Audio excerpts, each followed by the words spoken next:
Welcome to another top 5, guys. I'm still a little bit sick, but I'm still gonna try to give you the best decks in Hearthstone before the latest nerfs happen, which should be happening around Wednesday or Thursday. We should be hearing about it on Tuesday. Until then, we're gonna look at all of the best decks you could be playing for each individual class, and I'm gonna go over 5 of them with their mulligans, win rates, and all of that good stuff so you guys know how to play with and against those decks. So if you're serious about Hearthstone, drop a like and subscribe to the channel, and don't forget you can have some Hearthstone coaching, as well as check out my Metafy Hearthstone masterclasses. Now, let's check out the decks. Prepared! We're still gonna be starting off with Elemental Mage, and this is a pretty basic bare-bone variant. Nothing really new about it. I've showed you plenty of videos with this one, with coaching, with guides, with all of that stuff, so really standard stuff. We're still running Saroon at the end. You have some good fire spells. Blazing Accretion is super amazing nowadays. Tons of damage through Tainted Remnant. And we have 6 different 1-drops, so you can have better chance of actually curving out nice and good. And that's really the only thing you should be worrying about this deck. Like, if you just play an elemental each turn, it's usually easy game. We are expecting to see nerfs about this deck, and I will expect like maybe 3 nerfs to it. Like Tainted Remnant is probably gonna be dealing about 5 damage. Flame Revenant might be going down to a 2/2 or something like that, maybe a free drop. And also Archivist might start discounting only for the current turn, so you can't actually set up a turn-free Saroon, a turn-free Tainted, that kind of nonsense. So yeah, definitely be on the lookout for those, but the good news is I don't expect Saroon to get nerfed, which is the only legendary in this one, so there's that. Matchup-wise, here's what the stats show, and we can see some Shamans and some Warriors are gonna be your enemy, but also some of the Death Knights could be a problem, but everything else is super green, so climbing is super easy. Mulligan-wise, here's what the stats are showing. Going first, again, you are trying to curve out, like definitely look for a 1-drop if you don't have one. If you have a 1-drop, you could be keeping 2s and 3s, but without a 1-drop going first, it's kind of crucial you find one, so you are gonna have to mulligan aggressively for that. As for on the going second part, here you can be a bit more liberal about the keeps, because you could be coining out a turn 2 anyway. Holding on to Saroon going second ain't the worst. Tainted could be a keep, especially if you have turn 1 and Archivist as well. And also if you're against a mirror matchup, which is honestly your hardest matchup, you are gonna be looking for a Solar Flare going second as well. For other good mage decks, this is top 1000. Here you can see Elemental Mage is still great, but also Big Spell Mage is also represented in top 1000 as a pretty good deck. Surprisingly, we have a pretty big sample size other Elemental Mage here that's running a single copy of Azurite Giant. Still has Saroon in it. But in top 1000 we saw it's the bare-bone Saroon variant at the top. This one also has things like Mezzadune the Fractured, which is kind of interesting, but all around, honestly, you should be playing the deck as cheap as possible, so crafting this niche legendary is definitely not a right idea. There's the Big Spell Mage, plenty of other iterations of Elemental Mage. Some run Incendious, some run no Saroon in there, but all around Mage is doing very, very well right now, so climbing is not gonna be an issue for you. On the number 2 spot, we have this Rainbow Razzler Shaman. Last night I did show you a variant without Razzlers anymore that has been doing amazingly well as well, but this one is pretty basic stuff, very, very high win rate and high sample size, so this is definitely very proven, and a great deck to be playing until we see what the nerfs are gonna be, so you guys don't have to overinvest and end up getting a deck nerfed. All around, no need to talk about this one too much as well. It's basically a very standard old deck, have plenty of guides, videos, coachings with it, so let's just move down to the matchups, and here you can see you don't really have anything too bad, but you are going to be doing great against things like mages, so that's going to be great for you. Mulligan-wise, you're trying to curve out, you want your good turn 1, turn 2, turn 3, Sigil is pretty amazing, Gorgonzorm 1-3 is pretty nice, so that cheese can start loading up. We're also running Nostalgia in this one, but it's not something you hold on to, especially going first. Depending on the matchup, Galganev could be a keep sometimes, but most people are holding on like this, so keep that in mind. And as for on the coin, here's what the situation shows again. Again, turn 1, 2, 3, but Wave of Nostalgia could also be pretty good keep, especially if you have a greedy partner and a Sigil, because that would be like a turn 4 Sigil into Wave of Nostalgia play, which could be huge. For other Shamans, like I said, we have lists without Razzler anymore. This is the new Burn Shaman I talked about in the last video, with the Ethereal for extra card draw and stuff. Asteroid Shaman is also up there with a very small sample size, so that's kind of interesting. Several different iterations of these, including this thing. Like, who the fuck runs Once Upon a Time in their shit? Like, what are you even trying to do here, step bro? But yeah, it's several different iterations of the list I already talked about. Nothing too fancy. Highlander was also somewhere up there. Not anymore, I guess. It's kind of on the low end now. But some lists are definitely playable for Highlander, and you are gonna have a hard time finding a real exact 30 unique cards list, so take it with a grain of salt. Next up we also have Razzler Death Knight, another very known old popular deck. This one is still running Razzlers in there. We have a single copy of Marrow Manipulator in here, so we can have room for the new Ethereal Oracles. And you do have Blood Mage Talnos as well, and that way you could actually spam a good amount of damage with your Corpuscles, down with the ship, Malted Magma, which we have actually 2 copies of, so you're gonna have a much better matchup against the mages and such. Couple of locations, a Helia for some nasty heavy card draw decks like Druids and Rogues. And all around it's pretty standard stuff, very, very good.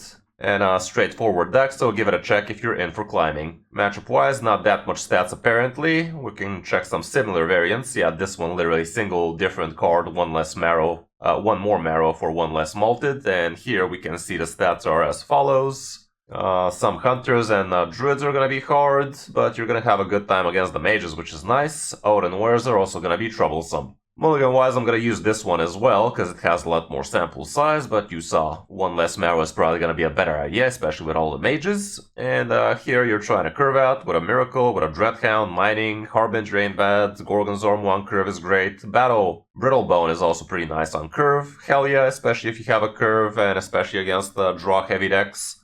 Buttons can also be a consideration, but you definitely can't keep both of them going first. Location could also be a consideration. Again, only keep a single 4-drop. You're trying to curve into it, not play 5 5-drops on turn 1. You can't. But yeah, all around that's it. As for on the coin, here you could also hold on to things like Ethereal, like Malted Magma, especially against mages. But still, you're trying to curve out. For other Death Knights, here's what it shows.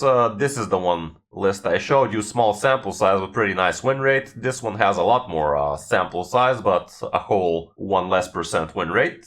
This kind of looks like the one I actually showed the mulligans for, but it's a little bit different, I don't know. Highlander Death Knight is pretty strong. Several different iterations of it. I've shown you videos about those as well. Plenty of other Razzler variants, plenty of variants without the Razzlers, like this one for instance. It also has Cold Feet, which could be great against the mages, because if you play Cold Feet on their turn 5, they literally can't play a single elemental that turn. But yeah, all around plenty of decks to choose from for the Death Knight class. On the number 4 spot, apparently Tourist Pally has taken the throne from Handbuff Pally, and by a long shot.